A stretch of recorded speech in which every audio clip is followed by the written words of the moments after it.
absolutely massive following. You have laundromats. You have a commercial roofing business. I was working at the warehouse. I was like, how can I get out of this? And I said, if anybody wants to send me money and you want to buy some properties with me, here's the routing number. I checked like 3 days later and someone wired $57,000 to me. I'd been looking at different kinds of investments, one of which was a laundromat. Did some YouTube videos on it. My video started going viral, and it was just me collecting $147 worth of quarters, and it hit 1 million views in one day. And I started getting calls from everybody under the sun, anywhere from stalkers, psychos, creeps, and stuff to like people that ran private equity. So I've built up this following with over 1 billion video views. We're at a little over 6 million followers. You know, part of my mind's still on the farmer and the cornfield at the $400 a month rental that my parents could barely afford.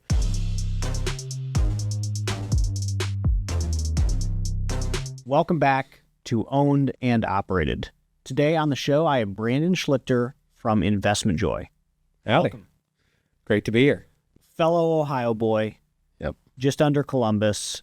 Mm-hmm. And absolutely massive following. You're in real estate. You have laundromats. You have a commercial roofing business. I'm sure there's more. There's a car wash. I forgot about the car wash. So I'm really excited to talk to you today. This should be fun. I'm thrilled to be here. Cool. I would love to hear a little bit of the origin story, and then we can talk about like what happened since then. But like your day job is running a massive social media platform that you've used to talk about laundromats and car washes and now roofing. Mm-hmm. I'd love to hear how that started. So I'm born and raised in Circleville, Ohio, which is about 20 miles south of Columbus. I grew up on a farm in the middle, literally in the middle of a cornfield. After about 1994, they made the choice of planting corn totally around our house. Nice. It's not that we were farmers. Our family got evicted when I was 6 years old, and we were just trying to find any house that we could live in. And we ended up in a little tenant house outside Circleville. And it's just my dad was a truck driver. He was an owner-operator, which was terrible for him in the 90s. Yeah. I mean, that's good now. It can be good now, but there's a problem in owner-operated trucks in the sense that you're your own business owner and you're going to make all this money. That's the pitch. And it's like I found out when I got into real estate as an agent. It's like, yeah, you own your own business, and it comes with the benefits of it, but it also comes with all these pitfalls, and you're doing it by yourself. Yeah. So, my dad was in the owner-operator trucking business from 85, 86-ish up till 2000, 2001. Never made any money on it. He blew an engine in 1992 and 1998. Wow. And it was, $60,000 between two engines. Wow. They put on a credit card. My mom sold door-to-door cosmetics with Avon. Yeah. I throw that name out there on a lot of videos, and I guess all my Gen Z audience has no clue what Avon is. Mm-hmm. So my social media team has said, stop saying Avon brand and say door-to-door cosmetics. Okay, well, that sounds kind of hokey, but whatever. We just are finishing the best April we've ever had. 55% year-over-year organic growth. Really just a huge thanks to Service Scalers for being our marketing partner in that. A ton of that growth came from both paid and organic SEO efforts. We did a ton of work on our SEO with Service Scalers, really strategizing and working on that about 1.5 years ago. And the results have been creeping up over the past about year, really started to go crazy over the last few months as we're starting to see multiple 6 figures of revenue attributed to our website.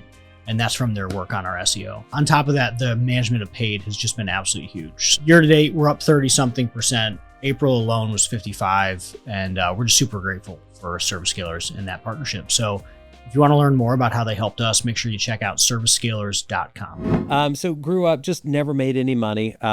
The big upgrade in our life, family situation, was when my dad stopped driving a truck and he went to work at Walmart in Circleville because he had a consistent job that he wasn't losing money hand over fist, which is weird, but it was nice. He started working there when I was like 14, 15 years old. But then when I turned 18, he had a heart attack, and he was just unable to work for the rest of his life.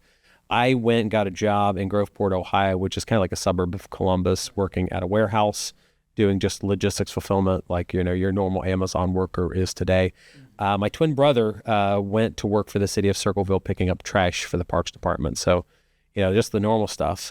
We did get evicted again when I was 18, and it was just a real weird time because my dad couldn't work. My brother and I were supporting our parents. Yeah. I went out to the real world to get a job. We had kind of had some entrepreneurial forays, my brother and I did prior to that point, but we just couldn't pursue anything like that, trying to help keep our parents above water. Yeah.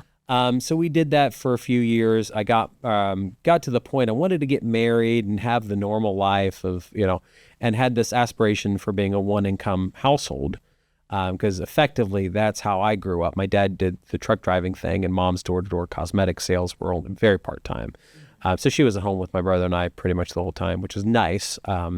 I talk about being poor growing up, and people think they lament about my hardships growing up. It's kind of an intentional thing because my parents didn't want to both be gone from my brother and I our whole life, which I appreciate at this point. So I was working at the warehouse and was like, how can I get out of this? How can I do, aspire to a one-income household? I got looking around to what opportunities are there in Circleville, Ohio, and the only thing that I saw that I could do in an approachable manner was to get a real estate license. So I did that in 2006, right as we were headed, right as we were headed towards the foreclosure crisis. I was like, this is a career for me to get in, and did pretty well overall. I got mainly serving Circleville, or did you go to Columbus? Because that's a 45-minute. Yeah, I did some Southern Columbus, but what I really got involved in heavy duty in 2006, 7, and 8 was in the foreclosure world. Oh, sure. I know a bunch of people that they made it happen. I ran into a guy, and all he did was broker price opinions, and he was making $50 an hour doing that. And he got me on with a couple of the different firms, and I did broker price opinions for about 3 years, made good money on it, got married when I was 21.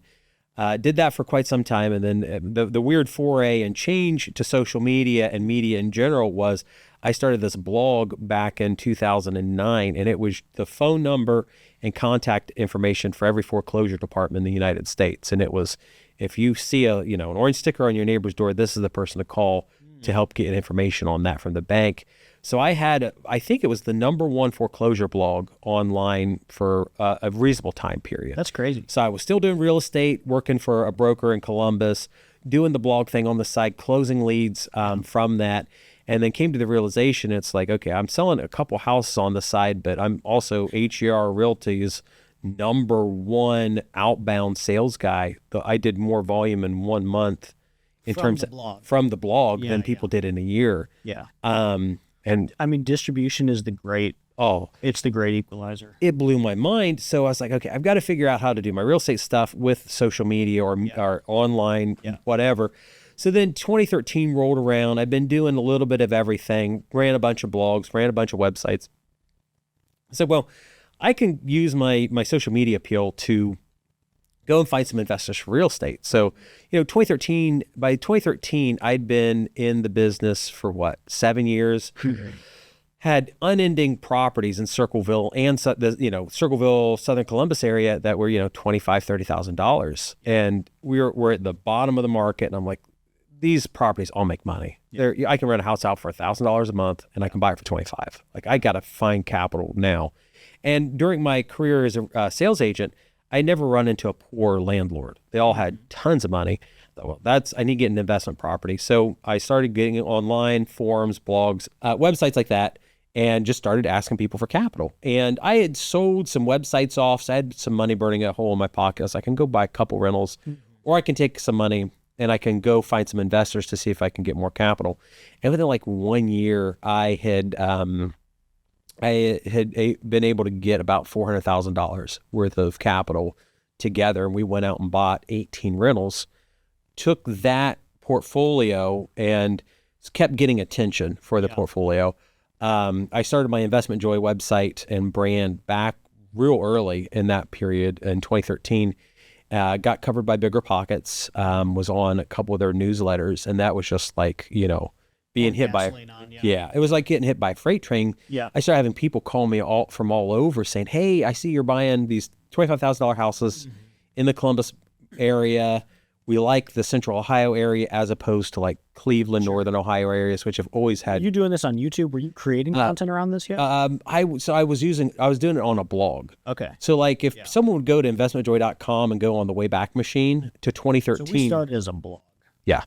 I started as a blog because I was like, after I got into investments, I'm like, I've made it. I don't need to do anything else more in my life than just buy single family detached homes and fix them up, because it's like I can take 25 grand, buy a house, put 25 in it, and I can have a nice house that rents for $750 to $1,000, and just the math makes sense. So I did that, but got covered by Bigger Pockets, and I got all these calls, and I just opened up a bank account, and I said, if anybody wants to send me money and you want to buy some properties with me, here's the routing number, here's the account number, just go send me some money. I checked like 3 days later, and someone wired $57,000 to me. And I'm like, and he sends me a DM or an email and said, hey, I just wired you some money. Let's go buy some houses.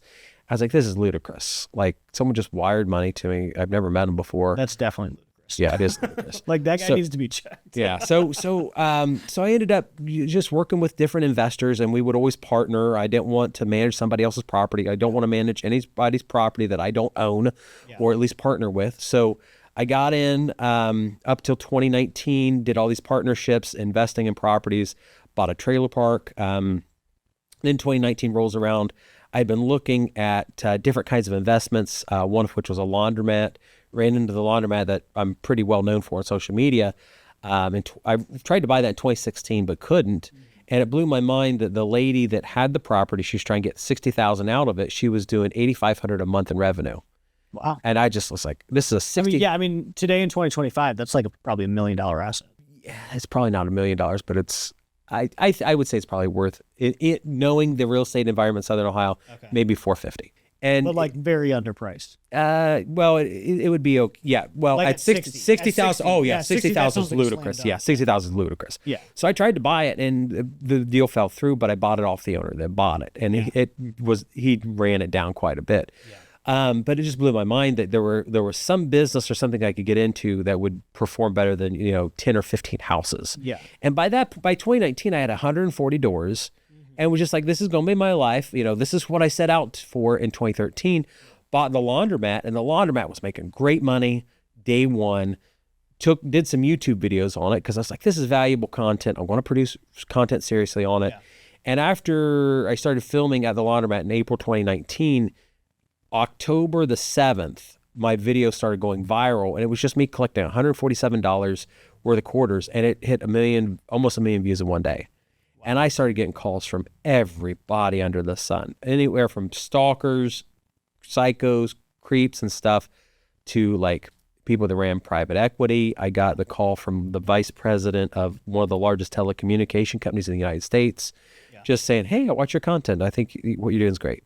And it's kind of catapulted me in this world where now it's like, okay, so I had this goal of buying just houses, and then it evolved into buying small businesses. And then 21, I bought some car washes. Yeah. And I've always had people tell me, you need to think bigger, think bigger, think bigger. And it's like, well, part of my mind's still on the farmer and in the cornfield at the $400 a month rental that my parents could barely afford.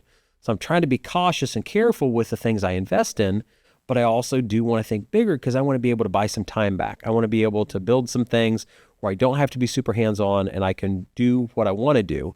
Did the car washes, and then last April, I bought this commercial roofing firm out of Rockford, Illinois. Yeah. We did a national search. I looked at a dozen-ish different companies. Roofing or just any company? Any company. So we're going with the thesis of we're buying a bigger business. Yes. Not necessarily. I want a long-term business, something that's been in business for at least 10 years, has good tax returns, because I'm in the laundromat car wash industry, and people make jokes about it. It's legitimate. It's 50. We tried to buy a couple of these, and it was crazy. Like they would hand us like maybe receipts or pictures, and then here's the water bill, and that's the expenses. Yeah. I would say 50% of the owners that I've talked to, and this maybe it's just the owners I talked to, but at least 50% of them are underreporting their income by at least 25%, if not more. And you think about that from an accounting perspective, you're underreporting your top line revenue, but you're trying to overreport your expenses. So when it comes time to get financing, you can't prove anything. So I'm used to that world. So when we looked for a company, I wanted to clean books, I wanted a long-term history, and I wanted it in a market segment that, everybody wants something recession-proof. That's not going to exist, but I want something somewhat recession-resistant. Yeah. So, in roofing at least, you need to have a roof on at some point. And it's not the only company that I looked at that was recession-resistant, but looked at a dozen different businesses, My favorite was an industrial and commercial electrician in Northern Florida. Loved it. Did about 9.5 million a year top line revenue. The SDE was in the 4 million range. So it would have been an acquisition in the 2.3 to 2.5 EBITDA range, or at least multiple of SDE. Loved it, but I couldn't get the permitting for it.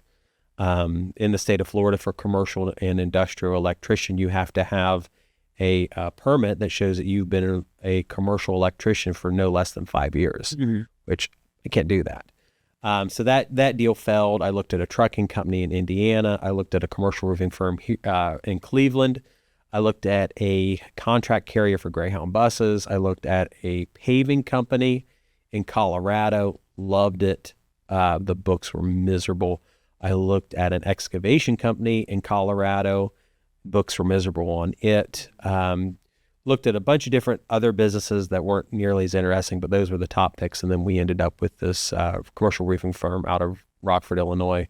That's been around for 26 years. The owner was just at retirement.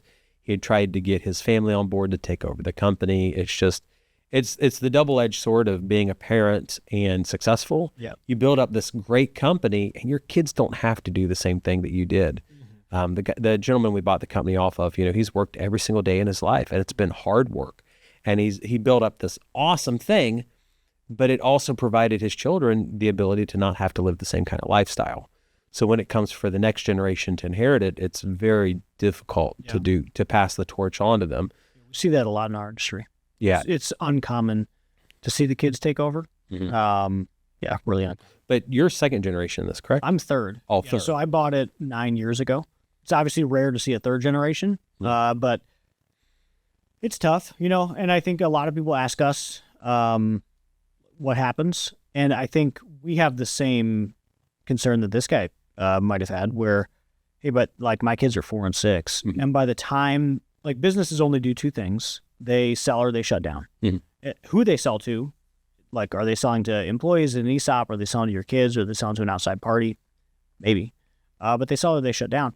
And like by the time we get to my kids potentially being capable, what are they going to do with a $500 million business? Yeah. Like nothing. Like you can't hand that to a 25-year-old. So I really don't know what's going to happen. Yeah. And that's the thing. To a smaller scale, I have people always say the same thing with my kids. And it's like, well, and it's always odd because of my YouTube following. So I've built up this following with over 1 billion video views. We're at a little over 6 million followers.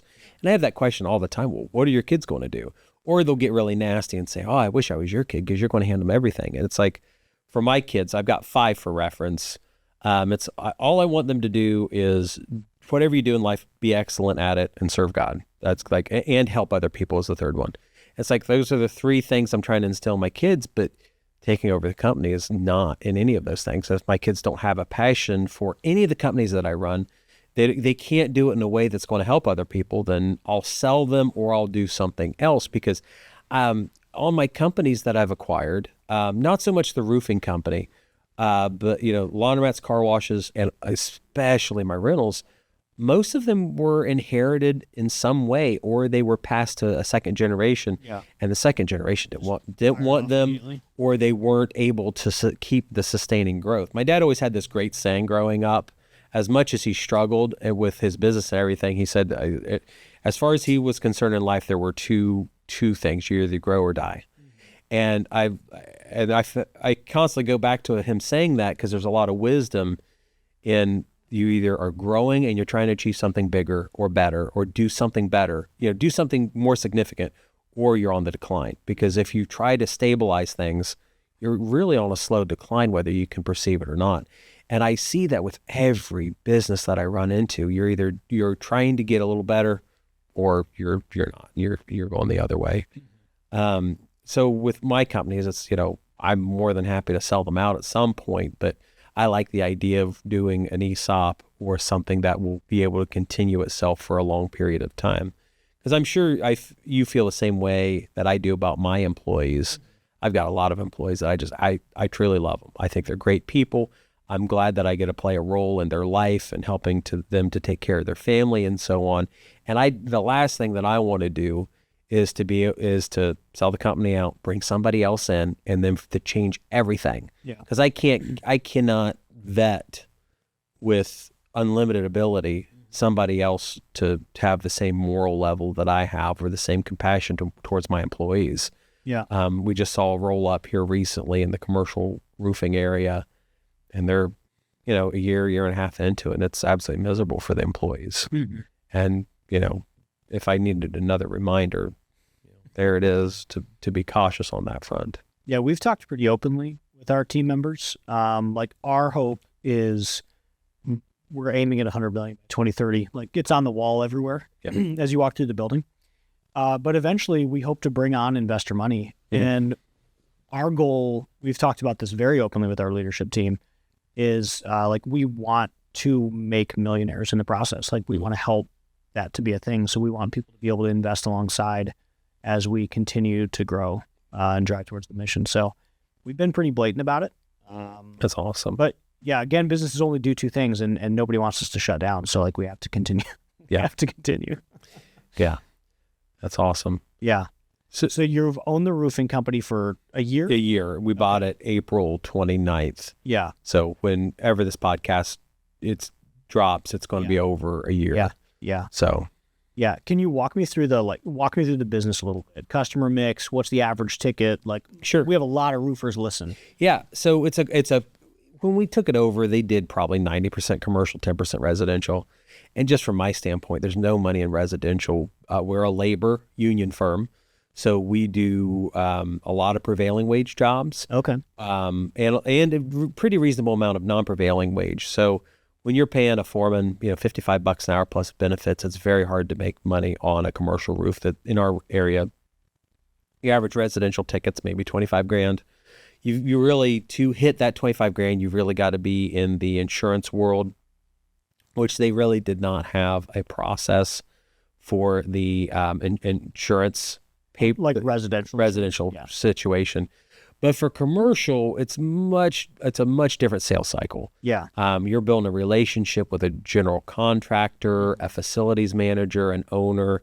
You're working with them. You're sitting down with their capital expense planning team, and you're figuring out everybody's goals, which I love about the business, because in residential, when I deal with residential customers and different things, there's typically a lot of emotions involved.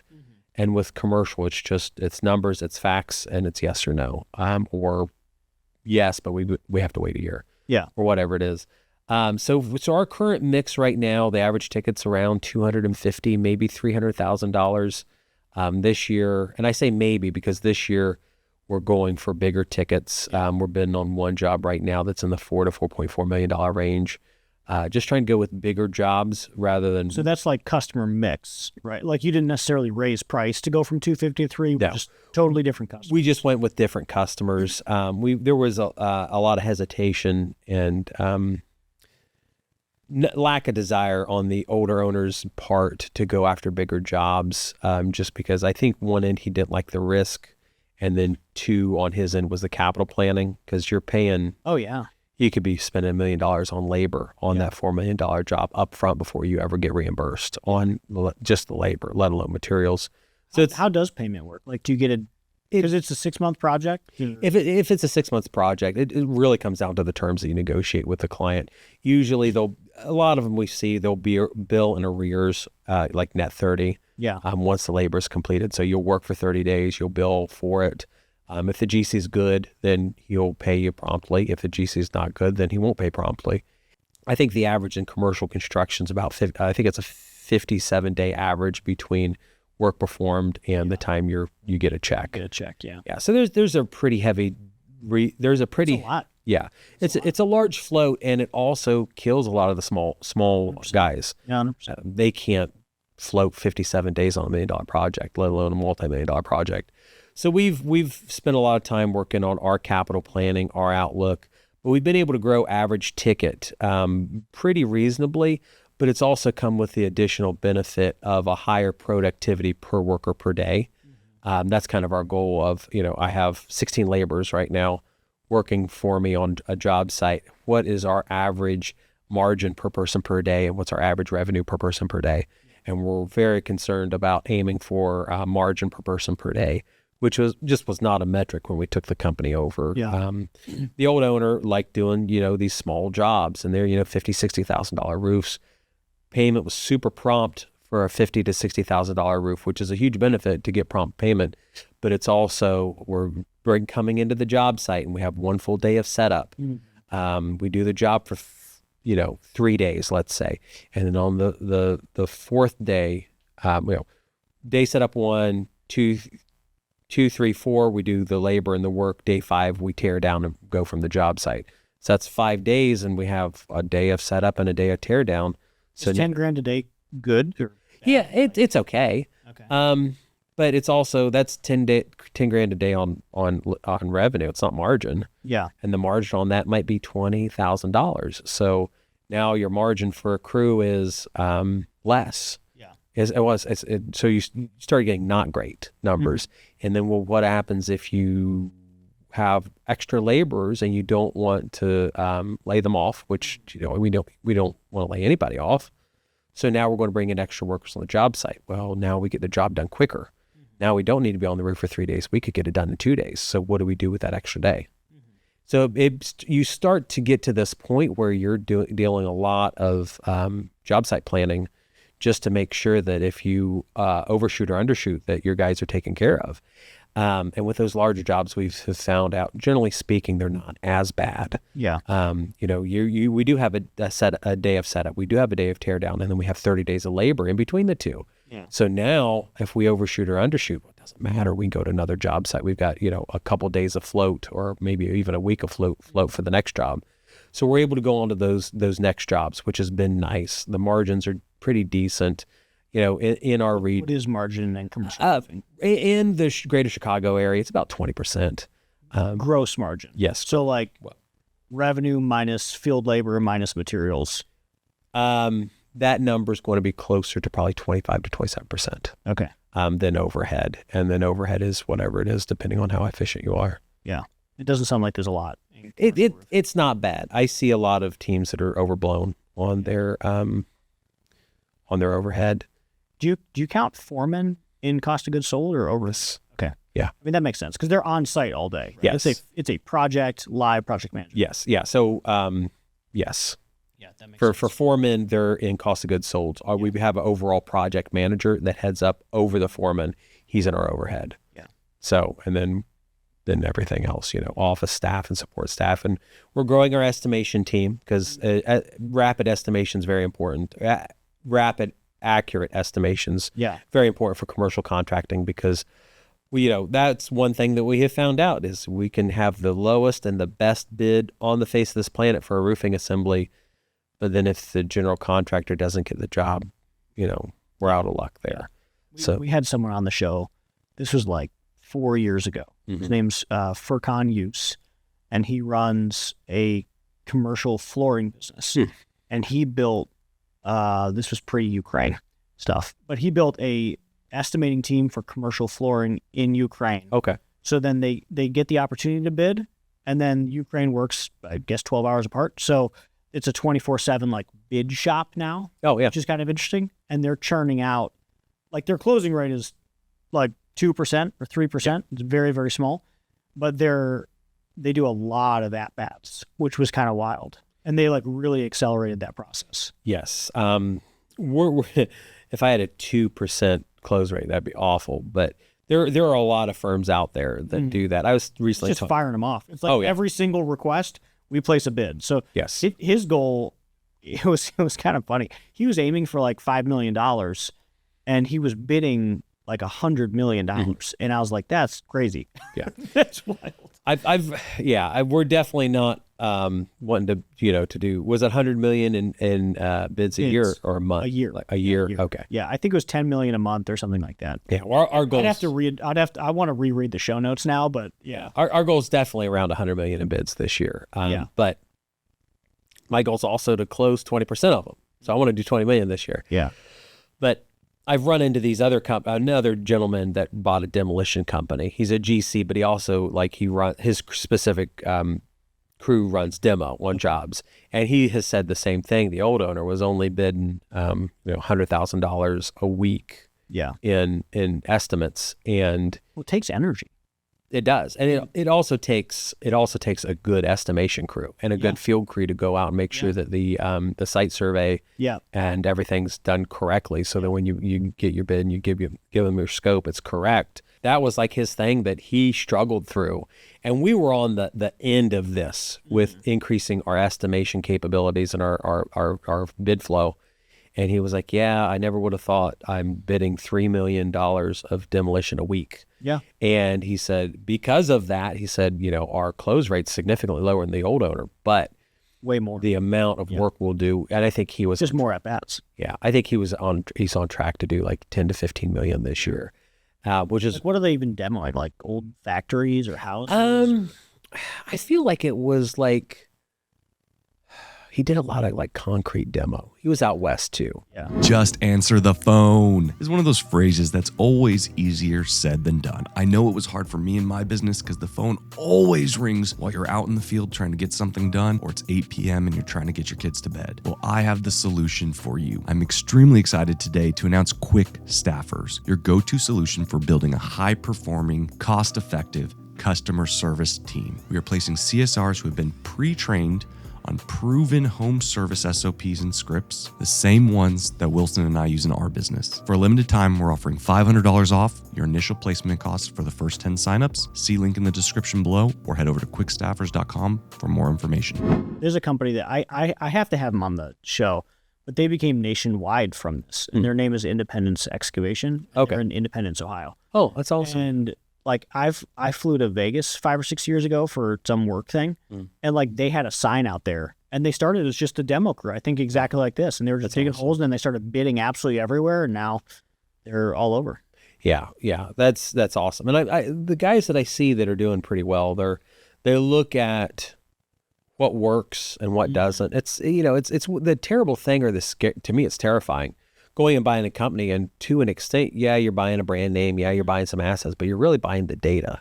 You're buying the former owner's history of what works and what doesn't from his perspective, which in our case was great. Our former owner knew a lot of good stuff. He's done great work for himself, self-educating him in that world.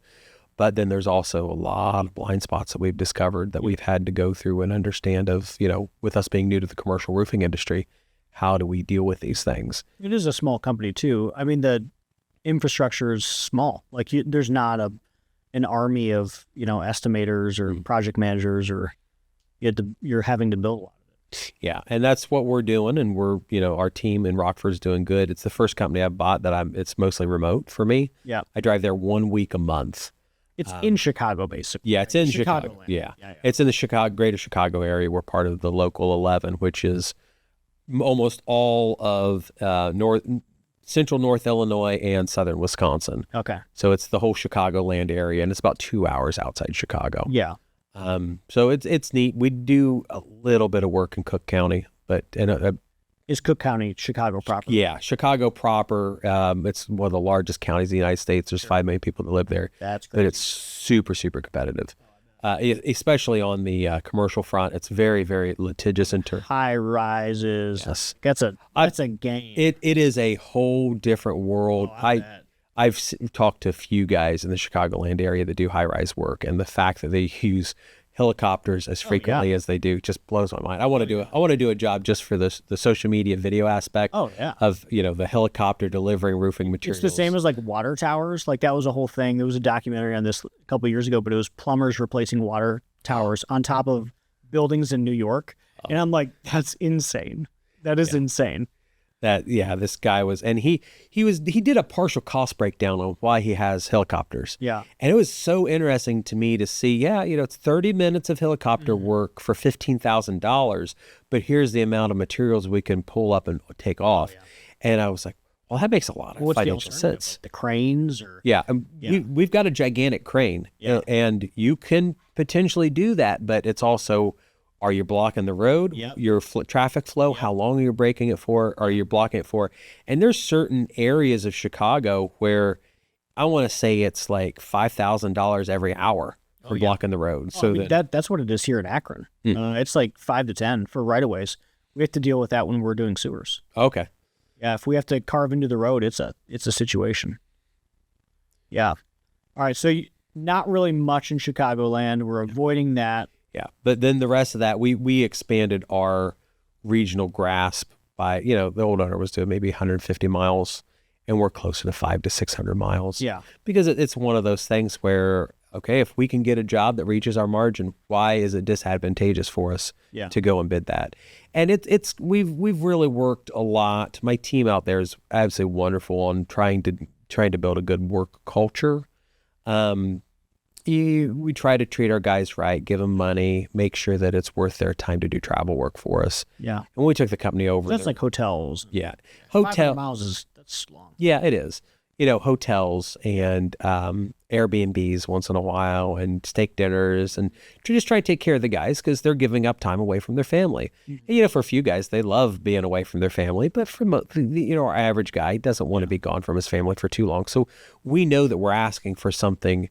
It's a big ask. Yeah. And we're trying to, and I think we're doing a good job of respecting that for our guys and saying, you're giving part of your life to work for the company. Here's what we're going to give you in return. And so far, we only have a very small handful of guys that don't want to do regular travel work. The rest of the guys, generally speaking, do.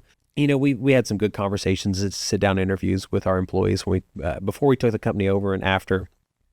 And we continue to do that to make sure that we're hitting the numbers that we want to. So now if there's somebody that needs a roof in, Memphis, Tennessee or Nashville or, Columbus, Ohio, we can do the travel work now, as opposed to being confined so much just to one market.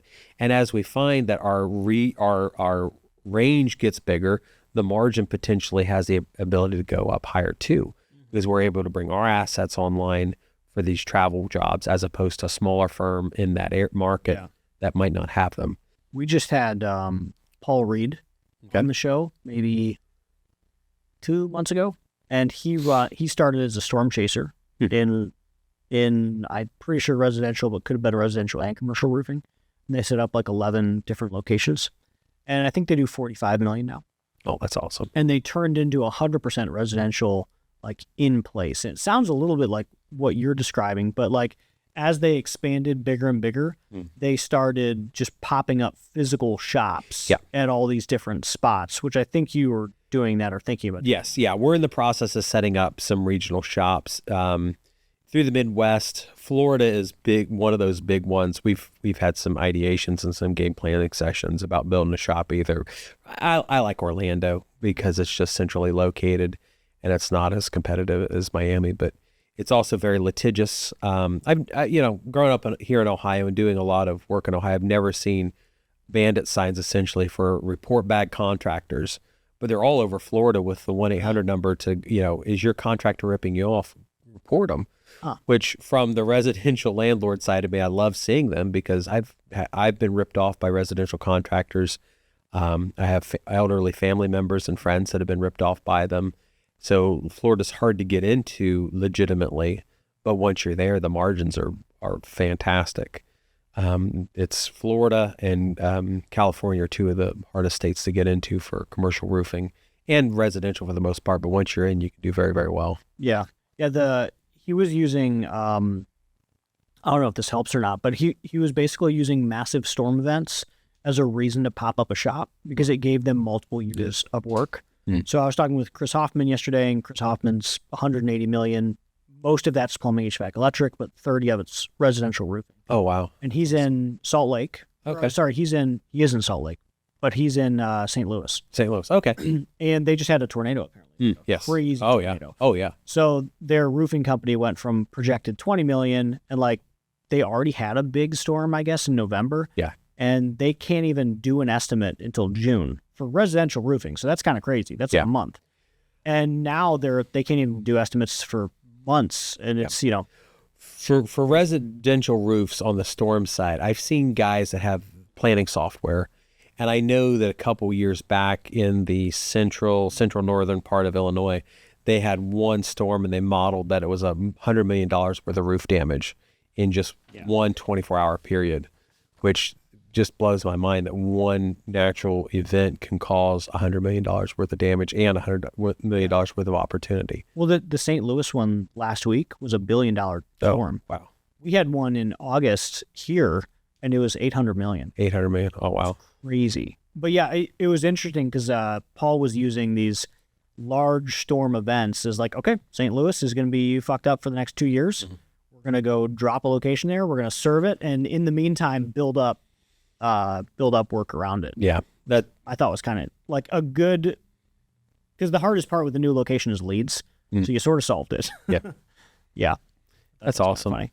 Yeah. Residential is something I would like to get into in the future, but it's just hard being a union firm and having our cost the way it is. In order for us to do it, we'll have to make some other play and do probably a spin-off company or something. We're not close to doing that yet. We have a play. We're being courted by another union, which union politics and having conversations with them has been very interesting.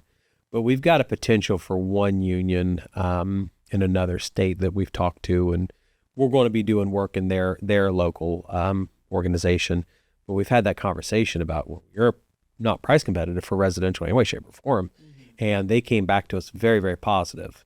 Because in the Chicagoland region, commercial's fine. There's so many prevailing wage jobs. You just don't have to worry about residential for the most part. Yeah. But going into these other markets, the unions have been really interested in working with us on the residential side. Yeah. So I wouldn't say that it would be impossible someday to see a union labor storm firm going after just those kinds of things. Because there's a couple gameplays that we've seen that there might be some numbers that make sense. Making sure the laborers have really, really competitive wages, and we're able to make money as a company too. Yeah. So roofing is going well. Business is growing. Mm-hmm. You're also in sort of a lot of other things.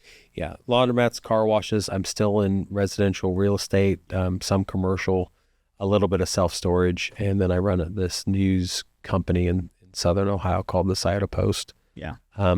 My goal, my game plan at this point was to be into multifamily development, building quadplexes and small apartment complexes. And for that side, government compliance and dealing with zoning has always been a concern of mine. So I bought into and built a news agency in Southern Ohio to kind of help facilitate with that. Mm-hmm. So that's one of the fun little side business I have that I don't do too much content on, but I'm hoping to get into in the near future. Yeah.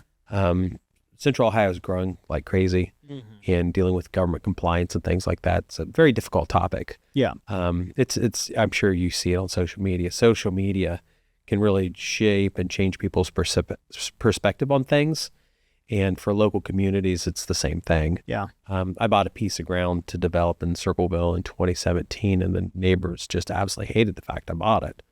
And it was very odd because they had very weird preconceived notions on what I was going to do with it. They expected me to build like a 100-unit subdivision, and I bought it just for pure speculation, no plans whatsoever. And yet for the neighborhood to come out against me was pretty wild. Yeah, that is wild. As you think about the next couple of years, what do you think your focus looks like? I want to be able to get more time to just do social media. I love sitting down and talking to you on a podcast like this. But right before we did this podcast, we were doing a video. See a landscaper. We got to go see a landscaper. Cool. That's one of our visions for this show. Is we eventually we love the sit down, we love the studio. We want to do site visits and go visit these companies, and I love a good shop tour. Yeah, and I love sitting down talking to people in different industries, just to hear their story. Yeah, because it's very much the American dream. If I can go from having a dad that drove truck to this, and someone like Sean that we were filming with earlier today was able to go from his background to running a very well landscaping company, and now he's manufacturing products in the state of Ohio. Yeah, that was cool. It's awesome to me to see how people can do that, but I also want to understand the story of how did you get here? Yeah, because I talk to so many people that feel so disenfranchised as 20-somethings or even 30-somethings here in the U.S., and they say, "Well, I can never succeed." And I've done a lot of coaching and consulting over my past 5 years of, why do you believe that you can't do this thing? Well, because everybody's against me. Who's actually against you? And I sit down and I have this conversation with people of what what are your perceptions? How do we fix the perceptions?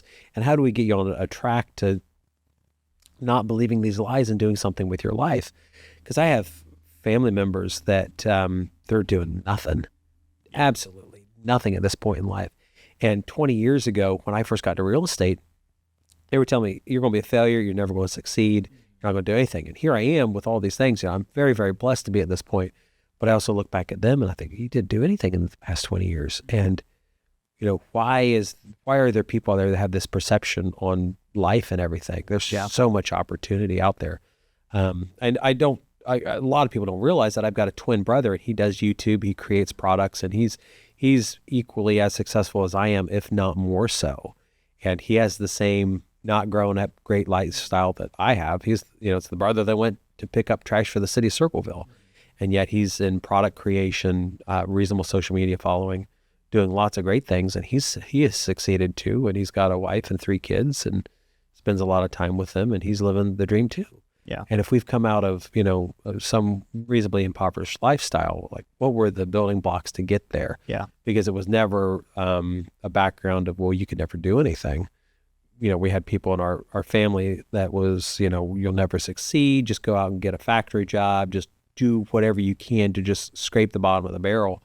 And our dad was always like, well, I have failed at trucking, so I don't have the answers on business and money and finance. You guys have to go figure that out for yourselves.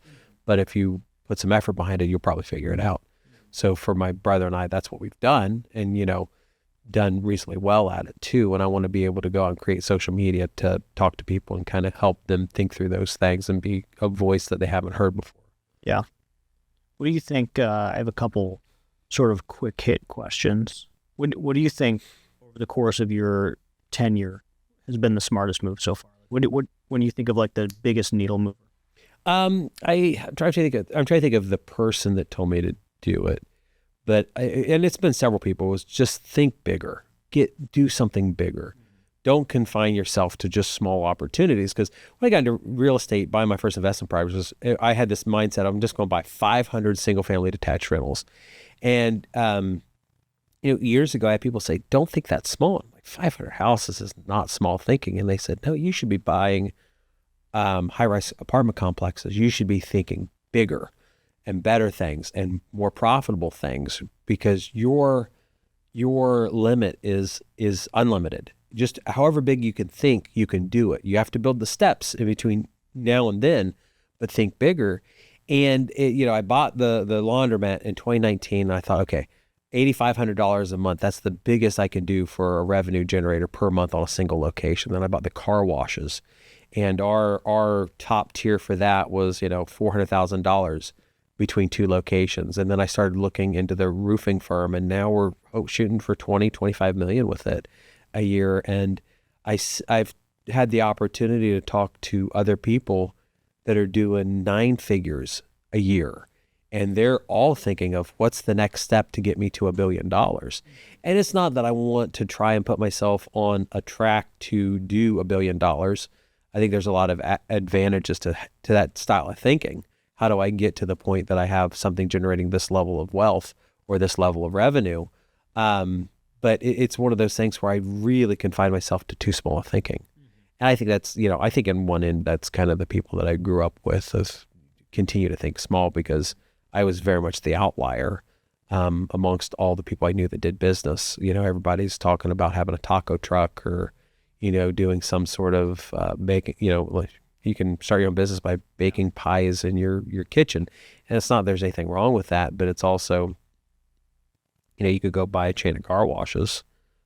Later today, I'm meeting with a guy that bought a chain of businesses and turned them around in a year. And it's just the bigger level of thinking that I just was not doing up until a few years ago. I was always dumb enough to just believe I could. Yeah.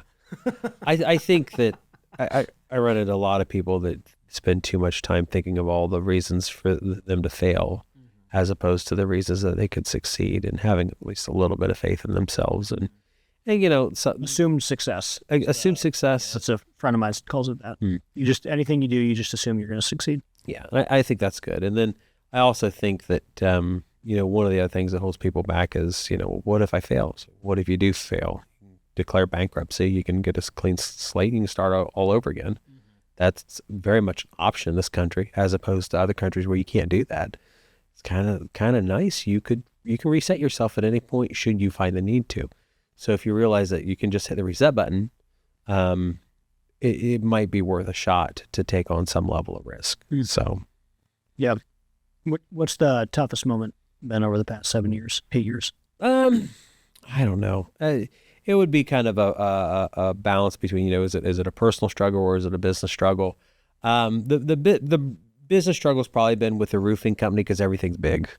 I have not had to deal with $1 million in accounts receivable ever.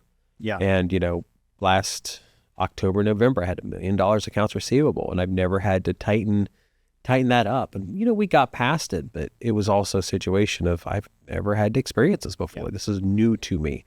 And now I've got a bigger staff there than I do anything else. But for the amount of money that we're generating, it's also the easiest that I've got too. On a personal front, it's always just the balance between work and my kids. I value my 5 children highly, and it's the challenge or the struggle or the work on making sure that I'm in their life and we're doing fun things with them, and they're not feeling that I'm spending too much time away from them. Because I've run into a lot of kids that felt that their parents were working too much and they weren't getting any attention. And when they become parents themselves, they want to only spend time with their kids and they only want to spend time with their family. And I'm not saying that time with your family is bad, because you need it. It's a huge value, but it's also unrealistic for most of the human race. And I think it's important for people to find that balance of, family life and work and stuff. And they not only do they coexist, I think they also have to coexist, because otherwise you're going to be super unhappy and you're going to spend all that time working for nothing, essentially. Yeah. Any advice for folks trying to start off on their entrepreneurial journey? Just go do it. And just go do it. And if there's something critical that you just can't do, like you feel that you don't have the skill set, go find somebody that does. Because there's probably someone out there close to you that has that skill set that you need, but they also don't have the skill set the skill sets that you have. I've talked to a lot of entrepreneurs, and the vast majority of them have somebody on their team that has a different personality, and they compensate for it. And for me and my different companies, it's been going out and finding operators and partners that I can bring on board that are a different personality than me, that can help fix the things that I struggle with in the companies. Yeah. Yeah. We think of that in stages. So like I'm a 0 to 1 or 2. Brandon, my president's, 2 to 6, and then frontline leaders are 7 to 10. Awesome. Yeah. Well, this was awesome. I appreciate you sharing your journey. This was a lot of fun. If people want to find you, you're pretty easy to find. Everything I do is at Investment Joy. So that's YouTube, TikTok, Instagram. I'm also on X, Twitter. Fresh to Twitter. Yeah. Yeah. I haven't been on Twitter. I've been on Twitter forever, but I've never really paid much attention to it. But for networking, Twitter's been incredible. Yeah. Done a decent bit of business off Twitter just in the past 6 months, maybe a year. Yeah. So I'm easy to find, and DMs are always open if somebody needs to get a hold of me. I try to respond to everything. Awesome. Cool. Well, thank you, Brandon, for coming on. Well, thank you. If you like what you heard, make sure you like and subscribe, and go to ownedandoperated.com for more.